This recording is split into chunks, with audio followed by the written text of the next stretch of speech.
3 દિવસ સુધી ભભૂકતી રહેલી આગની વચ્ચે ભસ્મીભૂત થયેલા સુરતના શિવશક્તિ માર્કેટના વેપારીઓને કેન્દ્રીય મંત્રી સી.આર. પાટીલ સહિત ભાજપના નેતાઓ પદાધિકારીઓનો સાથ અને સહકાર મળ્યો છે।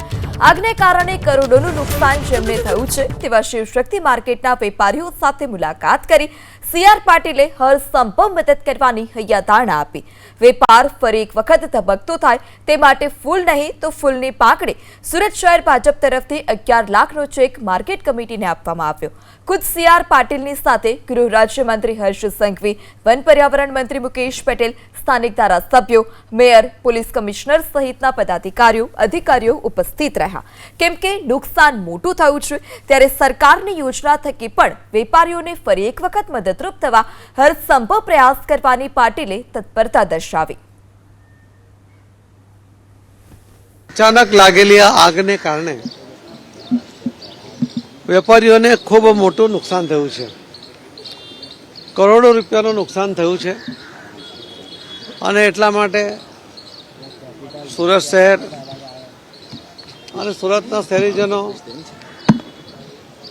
સહિત બધા જ લોકો એમના માટે ચિંતિત પણ છે। હું એવું માનું છું કે પહેલીવાર નુકસાન થયેલા વેપારીઓ માટે એક રિલીફ ફંડ પણ ઊભું કરવાની જરૂરિયાત આ નુકસાનની ભયંકરતા જોતા વેપારીઓએ પોતે કરી છે।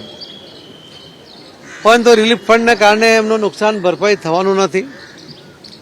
અનઓર્ગેનાઇઝ આ બિઝનેસ હોવાને કારણે એમની પાસે પૂરતા પ્રમાણમાં ઇન્સ્યોરન્સ પણ નથી।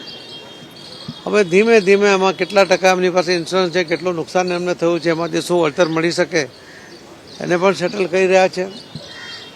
સ્ટેબિલિટી રિપોર્ટ હમણાં તો ઉપર જવા માટે ના પાડી છે, પરંતુ કદાચ આખું માર્કેટ ડિમોલિશ કરીને નવેસરથી બનાવી અને નવા નિયમ મુજબ જો એને વધારે બાંધકામ મળે નિયમ મુજબ તો આ માર્કેટના વેપારીઓને પોતાની નવી દુકાન પણ મળે અને ખર્ચ પણ ના કરવો પડે। પરંતુ એ ઉપરાંત પણ એમને જે નુકસાન થયું છે જે માલનું એ પણ ખૂબ મોટું નુકસાન છે અને એમાંથી શું રસ્તો નીકળી શકે એના માટે પ્રયત્ન કરી રહ્યા છે। અહીં municipal commissioner, police commissioner, collector સહિત બધા જ અધિકારીઓ, બધા જ ધારાસભ્યો, પદાધિકારીઓ, મેયરશ્રી પોતે પણ બનાવના સ્થળે સ્ટેન્ડિંગ ચેરમેનને બધા તરત પહોંચ્યા હતા। વેપારીઓને પોતાને પણ સરકાર તરફથી કરવામાં આવેલા પ્રયત્નોને કારણે એક સંતોષ પણ છે। પરંતુ આગની ભયંકરતાની સામે કદાચ આપણે ટાંચા પડ્યા હતા એના કારણે આપણે બહુ નુકસાનમાંથી અમને બચાવી શક્યા નથી। પણ સૌથી સાંત્વના લેવાય જે વાત છે એમાં એક પણ જાનહાનિ થઈ નથી। વર્ષો પહેલાં પૂણા કુમારિયા રોડ ઉપર એક ખુલ્લામાં જ્યારે આગ લાગી હતી, જે તે વખતે માનનીય પ્રધાનમંત્રી શ્રી મોદી સાહેબે ફોન પર જ સૂચના આપી હતી કે આ એક માર્કેટ ખુલ્લામાં છે અને છતાં આ આગને કાબૂમાં લઈ શકતા નથી તો બાકીની માર્કેટો તો ગલીઓમાં છે, ત્યાં જો કંઈક થાય તો શું થાય।